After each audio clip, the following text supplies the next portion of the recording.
Assalamualaikum warahmatullahi wabarakatuh. Saya Sri Linda Mulyawati, NIM saya 190254243004. Saya dari jurusan Budidaya Perairan, Fakultas Ilmu Kelautan dan Perikanan, Universitas Maritim Raja Ali Haji. Nah, di sini saya akan menjelaskan tentang wadah-wadah yang digunakan dalam pemeliharaan ikan nila, mulai dari bak induknya sampai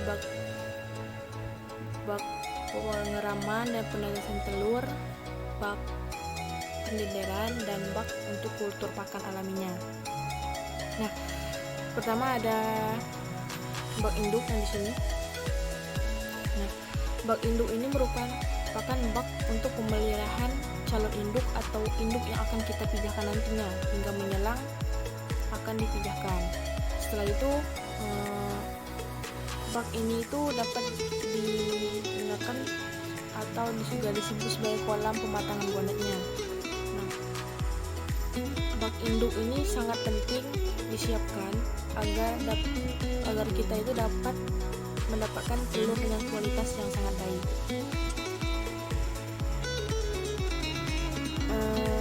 Syarat untuk bak pemijahan induk ini adalah suhunya harus berkisar antara 20 sampai 22 derajat Celcius, di mana kedalaman airnya 40 sampai 60 cm. Dan dasar kolamnya itu biasanya berpasir. Nah, pemberian pakan induknya itu biasanya menggunakan pakan alami. Berikutnya itu ada bak pengeraman atau penetasan telurnya. Nah, di sini ada bak untuk penetasan telurnya di sini. Nah, di sini untuk bak pemijahan. Nah, untuk bak pemijahan ini debit airnya itu dibutuhkan berkisar 0,5 liter per detiknya, dimana nanti suhunya itu harus 25 sampai 30 derajat Celcius. pH airnya itu harus 6,5 sampai 8,5.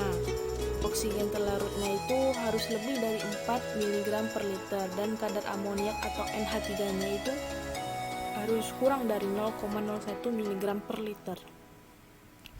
Nah, untuk kecerahan kolamnya itu harus hingga 50 cm. Selain itu, ikan nila itu juga hidup di perairan yang agak tenang dan kedalaman yang cukup. Nah, untuk kolam pemijahan ini biasanya pada tebalnya disarankan 1-3 ekor per mili.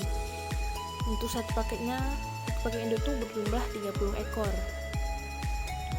Lalu jika induk yang dipijahkan sebanyak satu paket, maka luasan kolam yang dibutuhkan tuh sekitar 100 sampai 300 mm.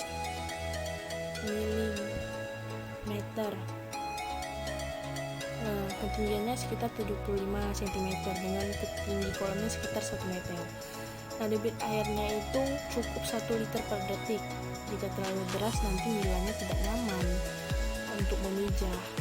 Nah, air yang mengalir itu diperlukan untuk mengalir penguapan yang terjadi ketika nila melakukan pemijahan.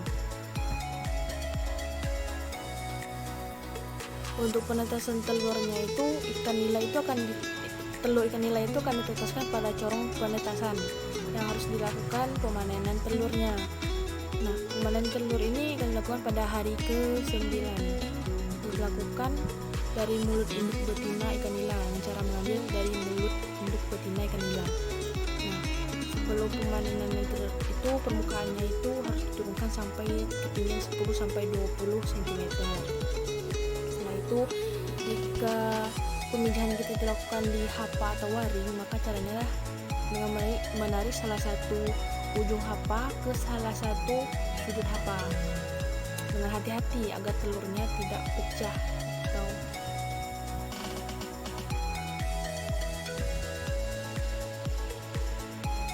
Nah, setelah itu waktu yang diperlukan untuk pemijahan itu tidak lebih dari 10 sampai 15 menit.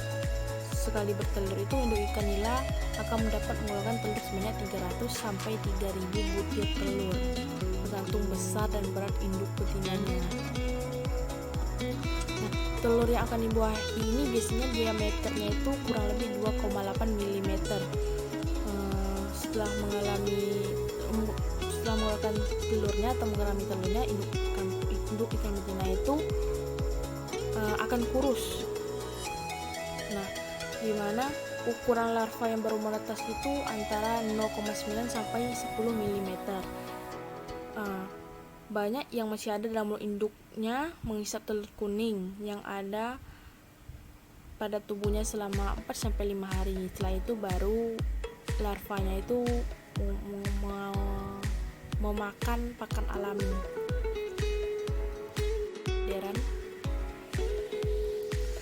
Pada ikan nila ini pemeliharaan larva dan benihnya itu dapat dilakukan pada waktu pemeliharaan larva, antara lainnya itu bisa digunakan di akuarium, fiberglass, bak dan sebagainya.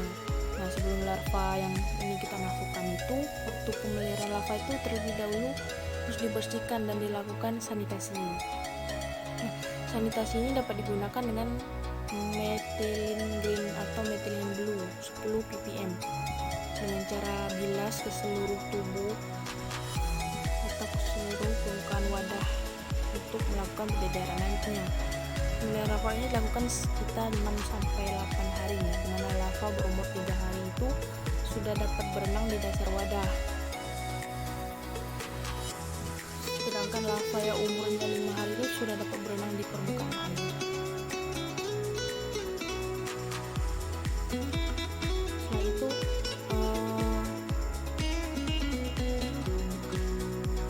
biasanya itu para pembudidaya memupuk dengan kotoran ayam sebanyak 250-500 gram per meter persegi. TSP dan urea masing-masingnya itu 8-10 gram per meter persegi, dan kapurnya itu 15-25 gram per meter persegi untuk wadahnya atau kolamnya. Setelah pupuk itu ditebar itu nantinya kolamnya itu diisi dengan air secara bertahap sampai ketinggian 75-100 cm dari dasar kolamnya. Nah, untuk memberi kesempatan pupuknya bereaksi sempurna, nantinya media pemeliharaan ini dibiarkan selama 5-7 hari pemupukan. Bak kultur pakan alaminya. Di sini ada bak kultur Chlorella sp untuk pakan ikan nila. Sini ada ini, sama ini juga ada contohnya. Nah, biasanya bak yang digunakannya ini bak bisa digunakan sebagai bak beton ataupun bak bulat plastik kayak gitu, tapi yang tebal.